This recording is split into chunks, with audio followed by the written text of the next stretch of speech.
What up, everybody? How's it going? What's up? What's up? How's it going? Welcome to this lovely Monday. Beautiful weather in California. I was waiting for my buddy Tactical Goku to log on so we can have this nice interview.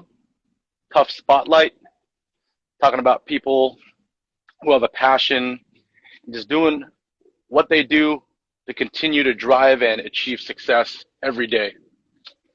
Just waiting for my buddy to log on. Hey, how's it going, everybody? Hey, Mary, how are you? Alrighty. Give a couple more minutes for more people to log on.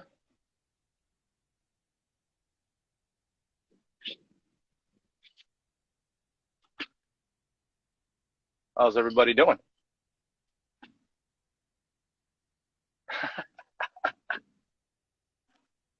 All right. I am at a resort, I guess. I can call it a resort.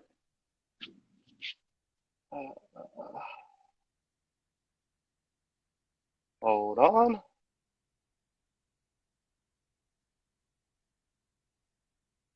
Give me a second.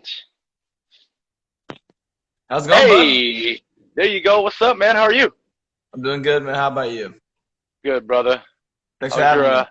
How's your Monday? Absolutely, man. Monday, How's the weather? had to get after it, man. We had some plumbing issues that happened over here over the weekend due to the winter storm that came here in Nashville. But I'm handling things all right. We had to move my son and my wife back to our parents' house until we get the water situation fixed up due to the carpet exposure and stuff like that. Man, so you got hit pretty hard with the snowstorm out there too? Oh yeah, I was out of work all week, brother. My whole hillside that I live on, iced over. Couldn't even leave the house. I'm sorry, man. Well, at least I'm glad that you and the family are safe. Oh, me too, man. So I'll give it a few more minutes so people can log on. So just for everyone who is tuning in, this is my first tough spotlight, and I chose my brother over here, Tactical Goku, because this guy has the passion and determination and the discipline to achieve the goals that he wants and continue striving and never giving up. And that's just a tough mentality, you know. So I appreciate you being a guest and being on here doing the IG Live with me. Thank you for having me. Absolutely, brother. Cool, man. Was your day good today? Had a good day? Oh yeah, man. I got after it today. There's not much to complain about now.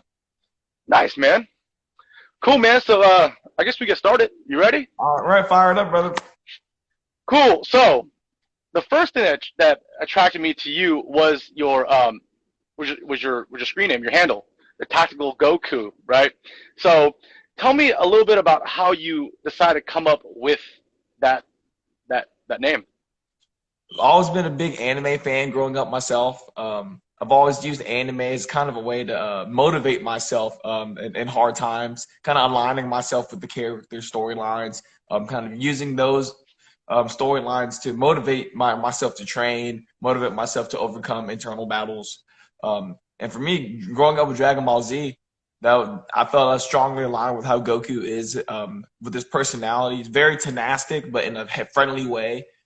He's very tenacious. I mean, he's always looking to make a good friend. He's always looking to see if his friends can keep up and make sure they're not slacking off because he counts on them as much as they count on him.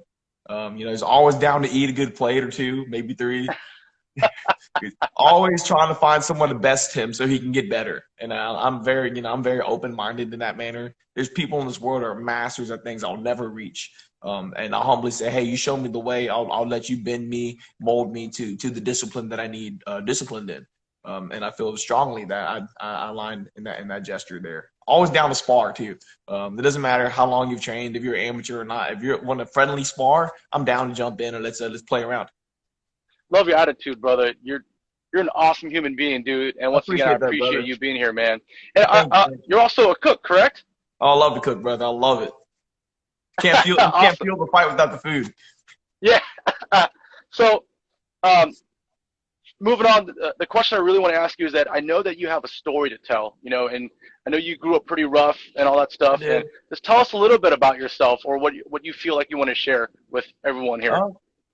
There was a lot of neglect in my household. From a very, very early age, I pretty much was raised by strangers. Both of my parents worked long hours, and so me and my older sister got dropped off at this babysitter's house. It was pretty much in the hood. Complete strangers, didn't know who they were, and this is like maybe the age of 2, maybe age of 3, if I can recall correctly. Um, Man, first traumatic event I can remember from that time was my very first funeral, and it was my babysitter's. So it was my babysitter and her daughter. So my babysitter was bedridden, and her daughter would like help her out around the house and stuff, and take care of people's kids. And I remember that first funeral was her being murdered. If I recall correctly, she was stabbed. how old were you? 3 or 4. I remember it like Jesus. it was yesterday, man. I remember the tuxedo I wore. I remember my reflection in the limo door. I remember thinking the limousine was cool. Had no idea what was going on. I remember seeing her in the open casket, and my parents having to tell me she's asleep. Uh, Wow. a little later on after that, I kind of woke up to, we really aren't invincible. We really, we really need to protect ourselves. I learned that from a very early age in life. That people you love can be taken from you. So That's part of my motivation why I kind of got into the self-protection kind of mindset. let's talk about that. When did you start diving into that, or better yet, what's your martial arts and tactician background?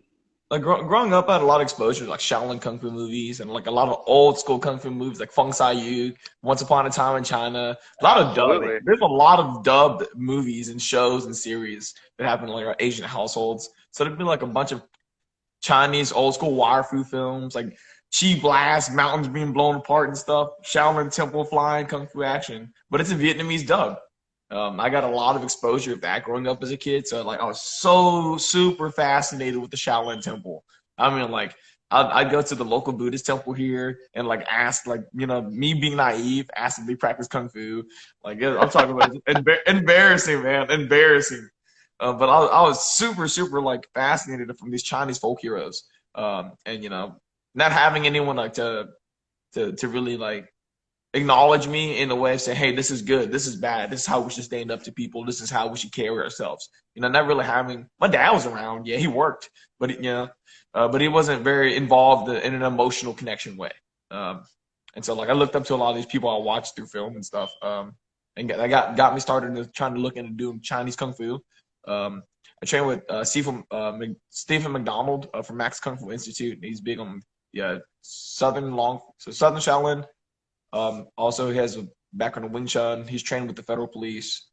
So he's done a bit of training here and also abroad in China as well. I believe he helped coach the American team for the the Olympics when we were in Beijing as well. Oh wow. So he helped coach the Awesome. Wushu team, if I'm not mistaken. And that was like my first exposure to wanting to do any martial arts, just Shaolin Kung Fu. I wanted to join the Wushu school, like the whole thing. I got How old were you then? probably 6, 7 years old, I think. 5, 6, 7. Nice, So man. around that area. I got into like the Taekwondo a little later on. This is further down the line. But I'll rewind. So after getting into Kung Fu, I started getting to like more self-research about martial arts history. So I wanted to learn about the origins of these martial arts I keep seeing in these films I've been so fascinated by. So like Muay Thai, Muay Boran, Hapkido, Aikido, Judo, Kenjutsu, Iajutsu, spear fighting, lance fighting, horseback, cavalry spear fighting. I was very fascinated with how warriors, that were portrayed in all these films I watched really got down. Like what was mysticism and movie magic versus what was historical practicality. I was Gotcha. very, that really drove my drive into being a history nerd too. So you also not only indulge in the traditional Chinese Kung Fu, but try to understand the history behind it also, Oh, and understanding the martial versus the art. well, absolutely. I've had exposure to like Chen style Tai Chi Chuan. Have myself sent across a room by a guy that like underweighed me a good 50, 60 pounds. Dude was a small frame. Dude launched me good ways across the room. And, I really got I was enamored by internal martial arts for a while. It's along my Chinese Kung Fu journey. I've had a lot of time doing a lot of sticky hands with Wing Chun, a lot of time with just Tai Chi, cloud hands with a lot of people, and push hands with a lot of people. Just a lot of exposure to a lot of people's I've had a lot of exposure to a lot of the foundation or the root of a lot of martial arts that I've been fascinated with. So thankfully, being able to learn the fundamentals to a lot of the systems I wanted to play with gave me a better understanding of how I wanted to continue my martial arts journey and discard or add stuff to it. Awesome. Awesome. So when did you decide to add all that and take on the firearm tactics and everything else with the self-defense portion?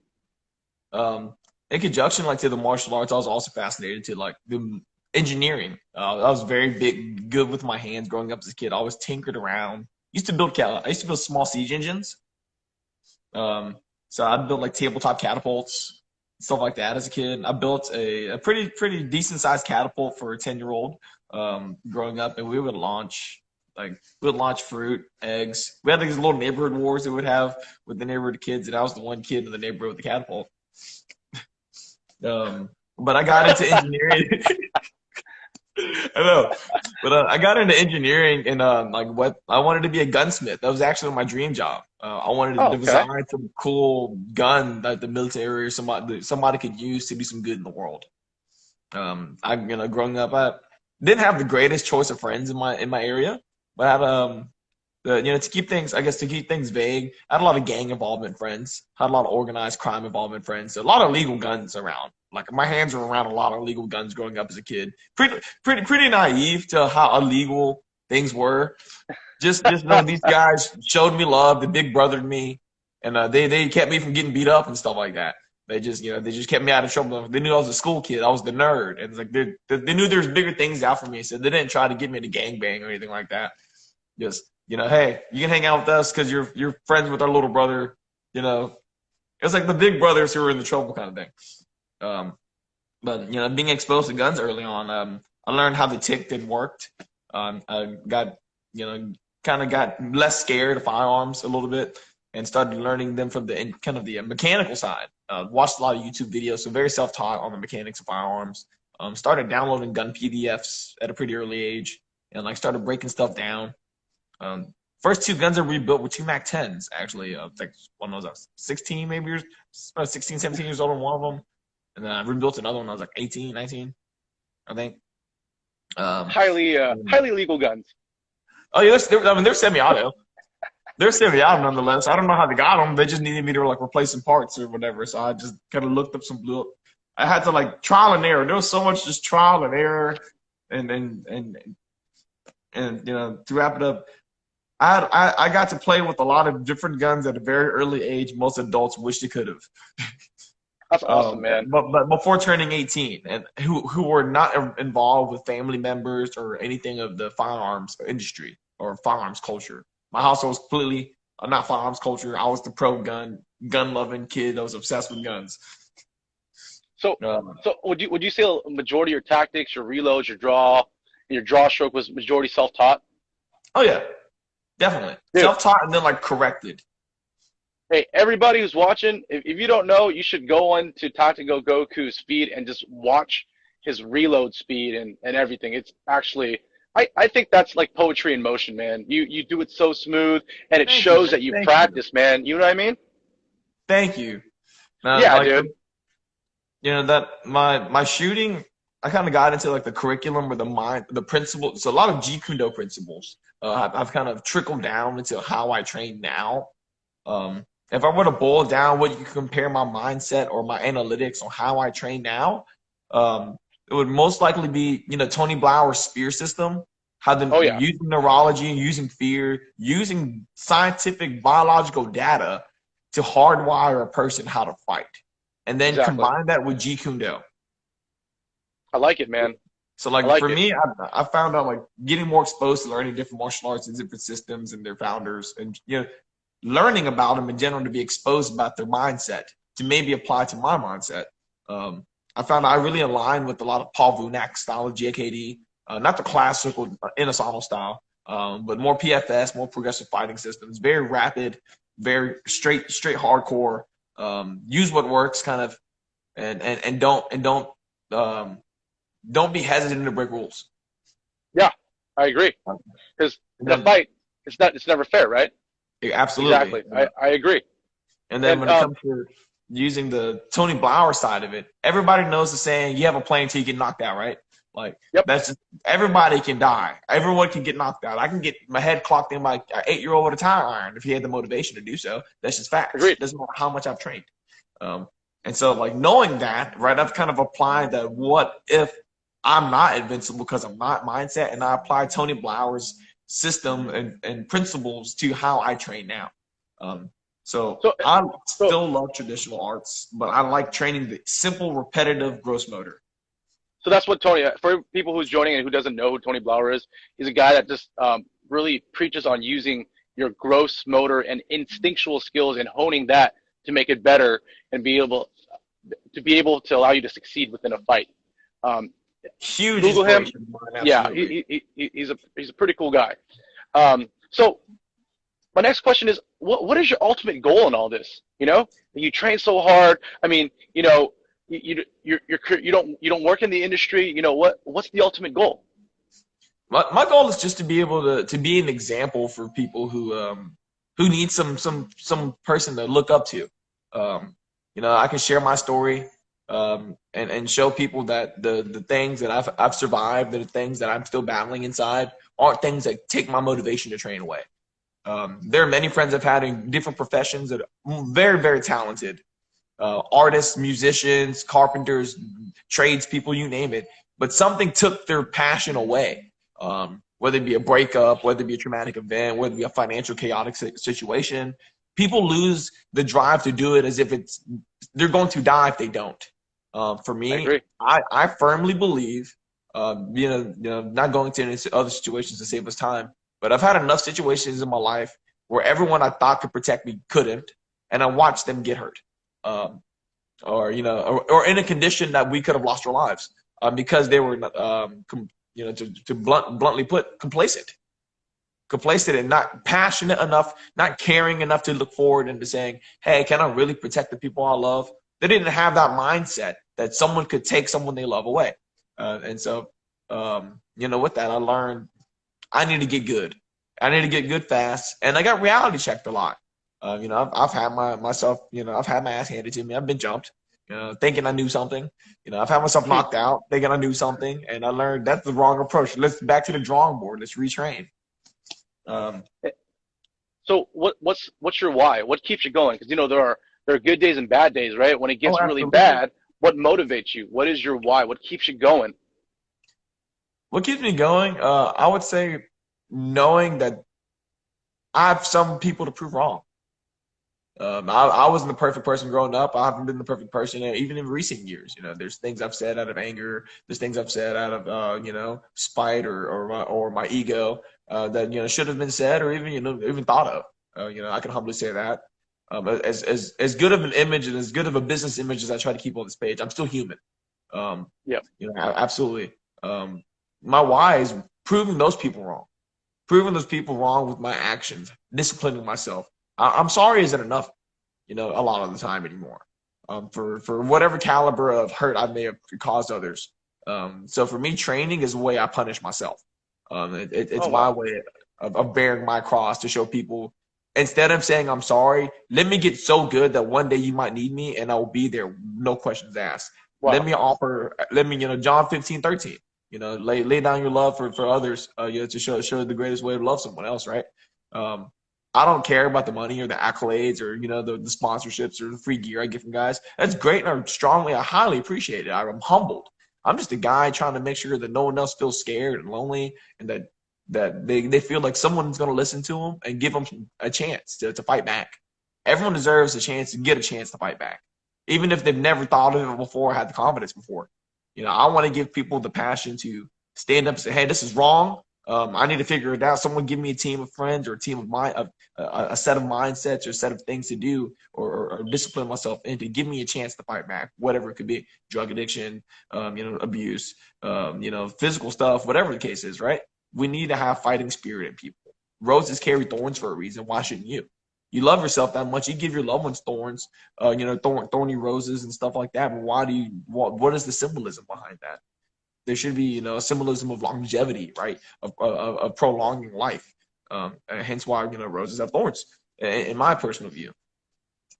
Straight facts, bro. Excellent response. And people ask like, ask me what was your why and how to find their why, and it can't be something as simple as, oh, I just want to get better, or I want to lose weight, or I want to be able to just become a nurse. That's too shallow, man. That's too shallow.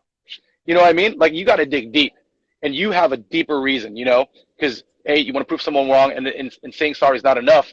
You dig deeper each day to make up for that, and I highly respect that. And your humility goes so far, and you're absolutely skilled.